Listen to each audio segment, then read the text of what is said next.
पनवेल तालुक्यातील अडिवली येथे survey number 6 येथील जमिनीच्या संदर्भात संबंधित जमिनीच्या वारसांची फसवणूक करण्यात आल्याचा आरोप शेतकऱ्यांनी केला आहे.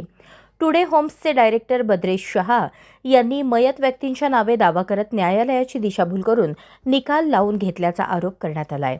या जागेवर भद्रेश शहा यांनी टुडे होम्स या नावाने प्रकल्प सुरू केला असताना वारसांना कोणताही मोबदला दिला नाही.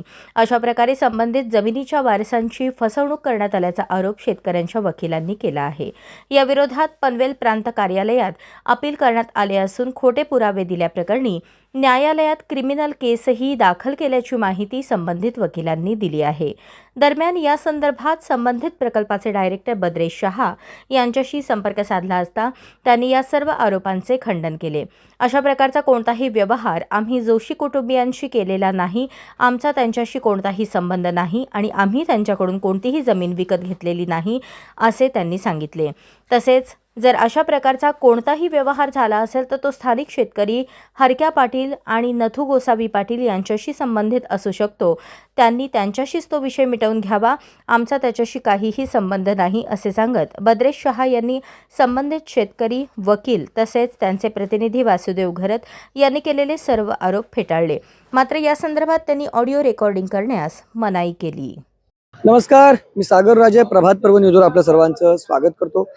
आडिवली गावच्या एका जमिनीविषयी आपली फसवणूक झाल्याचा आरोप त्या जमिनीचे वारस आहेत त्यांनी केलेला आहे. त्यांच्यासोबत त्यांचे वकील देखील आहेत. शिवाय या प्रकरणामध्ये जे लक्ष घालतात ते वासुदेव घरत साहेब देखील या ठिकाणी आहेत. नक्की काय फसवणूक झालेली आहे, काय प्रकरण आहे ते आपल्याला जाणून घ्यायचं आहे. सुरुवातीला त्या सर्व वारसांची आपण ओळख करून घेऊया. बरं, तुमचं नाव काय? माझं नाव धन्वंती बोधचंद्र जोशी. ओके, आपण राहायला कुठं? पुण्याला. ओके, मूळच्या तुम्ही कुठल्या? मूळच्या आम्ही म्हणजे माझा जन्म पुण्यातच झालेला. ओके, पण नंतर आम्ही मुंबईत राहिलो काही वर्ष आणि मग परत आता पुण्यात आलो. आणि माझी बहीण आणि भाऊ आम्ही तिघही आहोत. आणि आडिवली गावचा काय संबंध आहे तुमचा? आडिवली गावात माझ्या वडिलांचे आई वडील हे लोक राहत असत तिथे. आणि जेव्हा ते कुळ कायद्याचं काय निघालं तेव्हाच माझे आजोबा आणि आजी दोघंही पुण्याला गेले. ओके, तुमचं नाव काय? माझं नाव सुहास काशीनाथ जोशी. मी मुंबईत राहतो. माझा जन्म पुण्यातला आहे. इथे आम्ही आलेलो आहोत. आमची जागा जी आडिवलीमध्ये होती त्याच्यावर बेकायदा आणि खोटी माहिती देऊन कब्जा केल्यामुळे आम्ही त्याच्यासाठी इथे जमलेलो आहोत केस करायला. तुमचं नाव? अरुण विनायक अभ्यंकर. ओके, पुण्याला राहणारा, पुण्यातच जन्म झालेला, सध्याचं पण स्थळ पुणेच. तुमचं नाव? मी मेधा मोहन कुलकर्णी, जन्म आणि वास्तव्य पुण्यात. माझी आई जोशांची माहेरवाशीण, जिच्या आजी आजोबांची जमीन आडिवलीमध्ये होती. त्या जागेवर बेकायदा कब्जा झालेला आहे. त्या संदर्भात आम्ही इथे आज आलेलो आहोत. सोहन श्रीकांत जोशी. माझे मिस्टर आता नाहीत जिवंत, पण त्यांचे वडील, त्यांची ही जागा होती. तुमचं नाव? माझं नाव पुष्कराज बोधचंद्र जोशी, राहणारा पुणा. सगळे तुम्ही पुण्याला किंवा मुंबईला पुणा किंवा मुंबई. आता सगळे वारस हजर आहेत का सध्या? आमचे एक वारस तब्येतीमुळे इथे येऊ शकले नाही दुसरे. त्यांचं नाव आहे मंगला अविनाश जोशी. अविनाश जोशी हे काशीनाथ अमन जोशीचे चिरंजीव, ते मयत आहेत. मंगला जोशी ही त्यांची विधवा बायको. ती तब्येतीच्या कारणामुळे आज येऊ शकली नाही. आणि काही वारस कोल्हापूर आणि निपाणी अशा भागात राहतात, पण तेही इतक्या दूर आता येऊ शकलेले नाहीयेत. बरं, घरासाहेब तुमच्याकडे होते, मी नंतर वकील साहेबांकडे जाईल. तुमचा काय संबंध? त्यांचे वारसाखाने यांची जागा यांच्या नावावर असल्यामुळे मी त्यांचं काम करतो. त्यांची पॉवर्टी घेतलेली आहे, त्यांची जागा त्यांना मिळावं म्हणून. तुम्ही पॉवर घेतलेले त्या संदर्भात? ओके, काय ते आमच्यातर्फे काम बघतायत.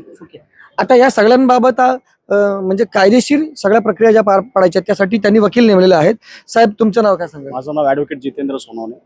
मी यांचा वकील आहे आणि यांच्या वतीने यांच्या जागेचं काम बघत आहे. याच्यामध्ये काय सगळे तुमचे जे आरोप आहेत, म्हणजे तुमचं काय म्हणणं आहे की बाबा त्याच्यामध्ये या शेतकऱ्यांची फसवणूक झाली गेली असा तुमचा थेट आरोप आहे? नक्की काय प्रकार मला सांगा. याच्यामध्ये काय झालेलं आहे, मौजे आडोली तालुका पनवेल जिल्हा रायगड येथे सर्वे नंबर 6 ही जागा आहे. 54 गुंठे जागा आहे. या जागेला माझे जे पक्षकार आहेत त्यांच्या वडिलांचं नाव लागलं होतं. त्यांच्या वडिलांचं नाव लागलं होतं काशीनाथ वामन जोशी, बोधचंद वामन जोशी वगैरे इतर जे आहेत सातबारा उतार्यावर पूर्वीपासून त्यांची नाव आहेत. आणि असं असताना ते मयत आहेत. ते जे ते यांचे जे पूर्वज जे आहेत ते मयत आहेत. आता हे मयत असल्याची माहिती हरिश्चंद्र फकऱ्या पाटील व इतर जे आहेत यांना सर्वांना माहिती आहे. आणि ते आडोली गावात राहत नाही, त्यांचे वारस पण राहत नाहीत, हे सर्वांना माहीत आहे. असं असताना त्यांनी माननीय तहसीलदार पनवेल यांच्याकडे 70 प्रमाणे दावा दाखल केले. आणि त्या दाव्यामध्ये यांचे जे वडील आहेत जे मयत आहेत म्हणजे मयत व्यक्तींविरुद्ध दावे दाखल करून कोर्टाची दिशाभूल करून 70 दाव्याचा निकाल लावून घेतलेला आहे. आणि हरिश्चंद्र फकऱ्या पाटील व इतर जे आहेत त्यांनी परत त्याच्याप्रमाणे 70 प्रमाणे दावा दाखल करून 32 दावा दाखल करून घेतला. त्याच्यामध्ये पण मयत व्यक्तीला पार्टी केलं. आणि मयत व्यक्तीला पार्टी केलेलं असताना त्यांना माहिती आहे त्यांचे वारस जिवंत आहे, तर वारसांना पण काही नोटिसा वगैरे दिल्या नाहीत. अशा प्रकारे वारसांची फसवणूक झालेली आहे. आणि ती जागा हडपण्याच्या इराद्याने त्यांनी हा सगळा प्लॅन केलेला आहे. आणि याच्यामध्ये ही जागा नावावर झाल्यानंतर त्यांनी भद्रेश शहा व इतर जे त्यांचे साथीदार आहेत राजेश शाह वगैरे यांना हाताशी धरून ती जागा त्या जागेबाबत खरेदी करत भद्रेश शाह व इतर यांच्या नावावर नोंदवून घेतलेले आहे. आता असं असताना या आमच्या पक्षकाराची फसवणूक झालेली आहे. तसेच त्याच्यामध्ये ते नथू गोसावी पाटील जे आहेत त्यांचा पण संबंध आहे. त्यांनी आणि हे भद्रेश शाह व इतर यांनी आपापसात संगनमत करून कोर्टाची दिशाभूल करून खोटी माहिती देऊन ही जागा खरेदी केलेली आहे. अशा परिस्थितीत माझ्या पक्षकारांची फसवणूक झालेली आहे. आणि आता सध्या हे भद्रेश शाह व इतर यांनी त्या जागेवर टुडे होम एक्सपो अशा करून एक बिल्डिंगचा प्रकल्प चालू केलेला आहे. आणि आमच्या पक्षकारांची संमती न घेता वारस म्हणून त्यांना कुठलाही मोबदला न देता त्यांनी असं बांधकाम चालू केलेलं आहे. त्याच्यामुळे भविष्यामध्ये तेथील लोकांची पण फसवणूक होते. या दाव्याबद्दल जे निकाल आमच्या विरुद्ध लागलेले आहेत त्याच्या विरुद्ध आम्ही प्रांताकडे अपील केलेलं आहे. तसेच फसवणूक झाल्याबद्दल व खोटा पुरावा कोर्टामध्ये दिल्याबद्दल आम्ही पनवेल येथील प्रथम वर्ग न्यायदंडाधिकारी यांच्या न्यायालयात देखील क्रिमिनल केस फाईल केलेली आहे. आता ती केस पेंडिंग असताना तसेच प्रांताकडे या प्रकरणाबद्दल अपील चालू असताना त्यांनी या जागेवर ॲक्च्युली काम चालू नव्हतं केलं पाहिजे.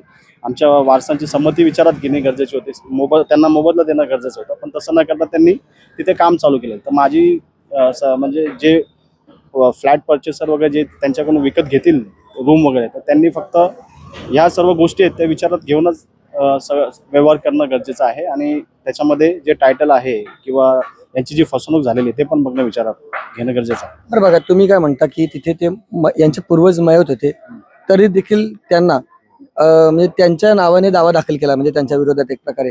आणि अशा वेळेला नोटीस त्यांनी सर्व केले असतील, तर नोटीस तुमच्याकडे पोहोचल्या नाही याचं कारण काय?